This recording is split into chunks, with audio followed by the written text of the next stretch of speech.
Hi, Trevor Cutmore here. So this is the fourth and final video on mindset. So I've been doing every other week points 1 to 12, and today we are looking at points 10, 11 and 12.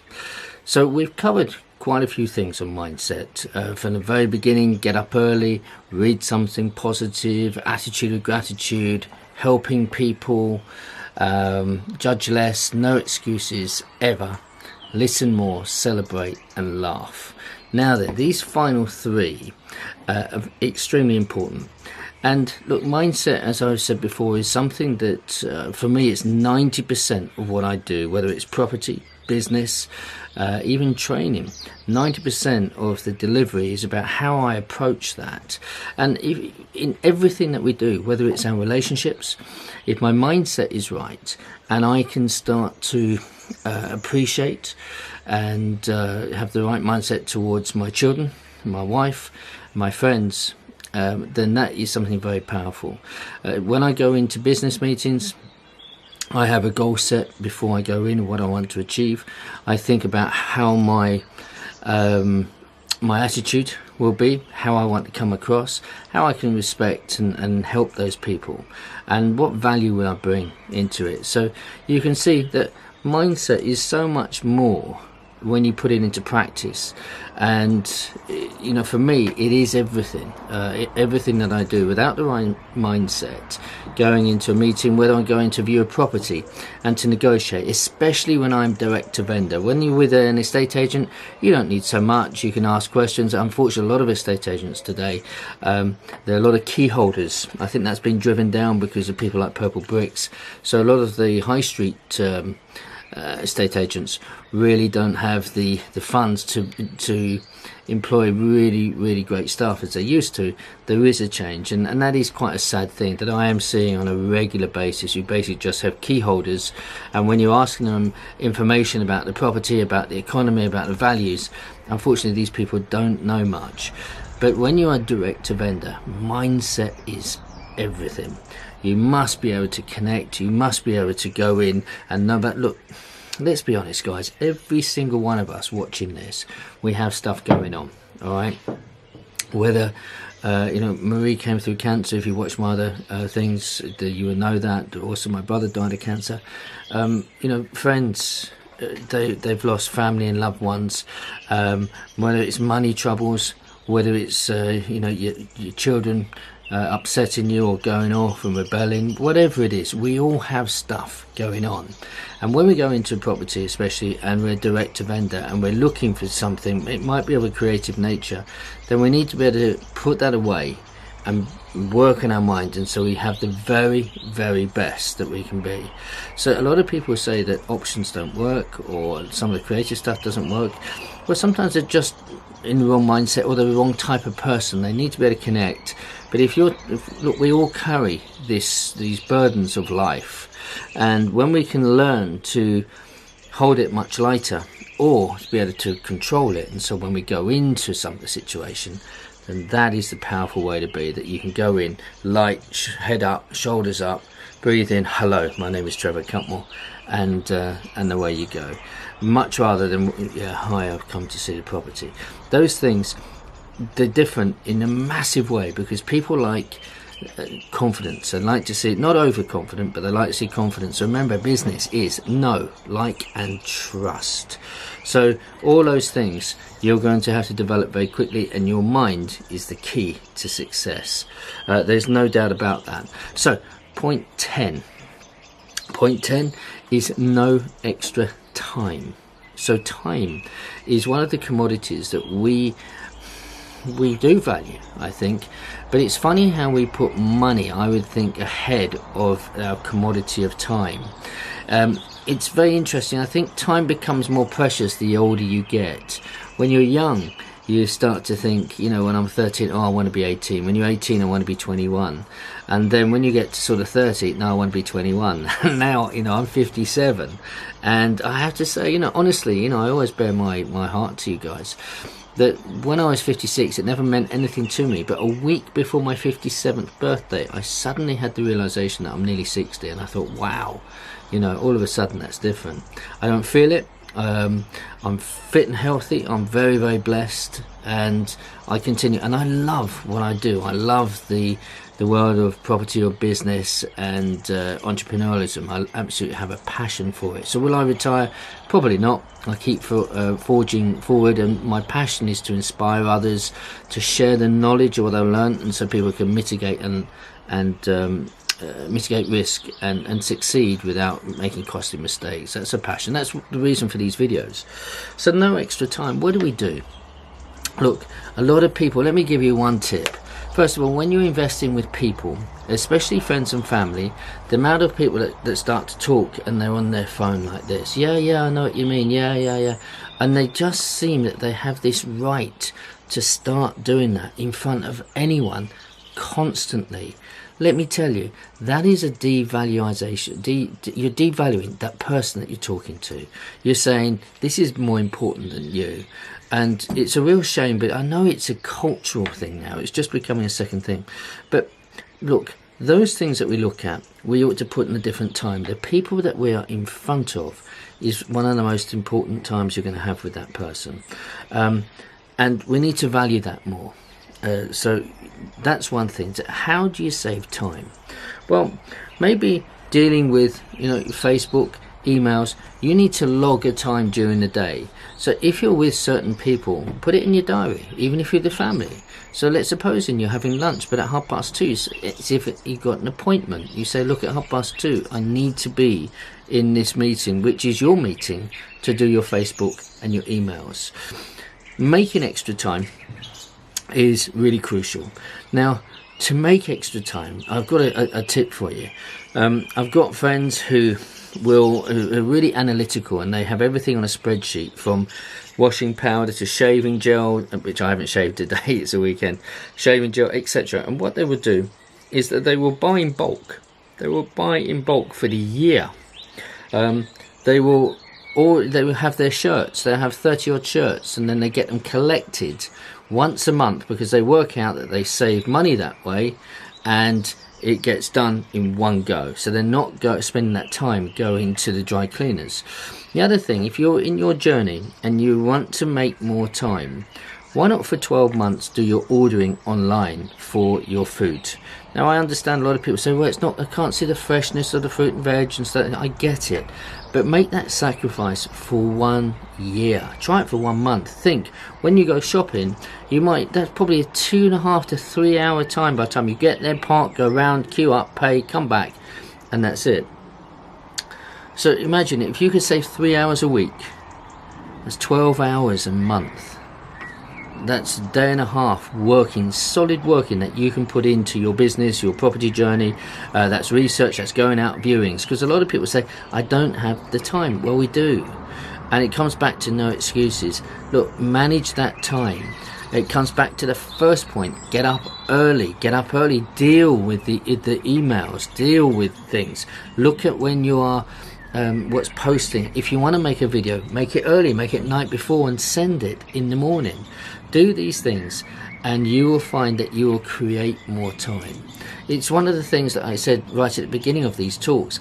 By getting up early, I never wanted to get up early. I was a late riser, and now I find myself up very early, 5, 6 o'clock, sometimes earlier. The other morning I woke up at 2:30. That wasn't fun, but my mind becomes very active very quickly. So I want to get things done. And I kid you not, when you get up early in the morning, you'll find by the afternoon you'll be thinking, God, it feels like 5 or 6 o'clock. But actually it's probably 2 o'clock in the afternoon. You've still got the whole afternoon to go. So use your time wisely. For me, 57 is singly the most important commodity that I have now, time. And that is time with my family, with my friends, to input and to share that knowledge. I always think that, some people say that we're in a race. In our life, it's like a race. We're running from one point to another. I actually think it's a relay race where we have an opportunity to pass on the knowledge and the wisdom that we have to the next generation, but also to learn from them as well. So that's one of the things that I hold precious, is time. I don't like my time being wasted, nor should you. So be careful who you allow people to have your time. And the more that you start to value your time, the more people are going to see that and not waste your time. So guard it, work hard at managing it better, respect people by not using this thing in front of them when you're speaking to them. It's hard, but please try, because people will appreciate you more. The amount of people that I'm hearing lately that when you speak to them they won't even look you in the eye, and that's horrendous. It really is, because they're looking at their phone, or they're so used not to looking. And really, I want to build my know, like and trust by looking into your eyes. If I can't see them and you're not paying attention, I won't give you much respect. I won't, because if you cannot give me that, I'm probably not going to do business with you. So that's point 10. Point 11. Yeah, I like this one. I really like this one. Look, we are limited by the things that we fear. Okay? So point 11 is do something that scares you. Why? Purely that if you can break fear, fear will not hold you. And once you break fear, now that you're older and you've established something in your life, when you break it, you're going to see how easy that was to break. And from there, you can start to break anything, because now you have grown in self-belief and confidence, and that is power. That is true power. So look, I was in a conference recently, a couple of conferences where I was a guest speaker, and I did quite a bit of speaking over 3 days, both times. And one of the things when I talked about this actual point, I said to people, who is scared of spiders? A lot of people stand up. I get them to give me my word that they will go home within 1 week. They will go, whether at home they find a spider, they put it on their hand and let it crawl up their arm, or whether they go to a zoo and they get a tarantula or something. I don't mind. But only 2 people. Funny enough, I probably had about 50 odd people stand up and say they're scared of spiders, but only 2 people have shown me that video, sent me the video of where they've done it. But why is it? Because it's a thing in the mind. Look, if you go back on these videos, you'll see when I talked about me being bullied and fear. And then I trained for 2 years and I became very fit, very strong. I learned to fight. I represented Great Britain in martial arts. But they're still getting bullied. Why? Because it's in the mind. As soon as I broke it, I have no fear at all. Now, I'm not saying I'm going to win every fight. Absolutely not. I'm not saying that at all. But win, lose or draw, I will go for fighting. I would not back down in a situation which is to protect my family. Don't get me wrong, I'm not a fighter, guys. But I will not back away from protecting someone who's innocent. So I will run into situations, hopefully wisely, but I detest bullies, and I will not put up with them, and I will face up. I will. So I have no fear at all. And because of that one fear, because it's such a big thing for me, it helped me break so many other fears, because I knew that I could break that one. It means I can go on and break anyone I want. So when you break a fear that is set hard in your life now, whether it's spiders, whatever it is, okay, then you will be able to accomplish so much more, because you're going to work on that mind. Because when you see getting a spider on your hand is really nothing, they're more scared of you than anything else. We don't have deadly spiders in this country, so they're not likely to bite you, and it's fine. And you think, my goodness, is that what it's all about? Nothing. Just a quick funny story. I always tell you something.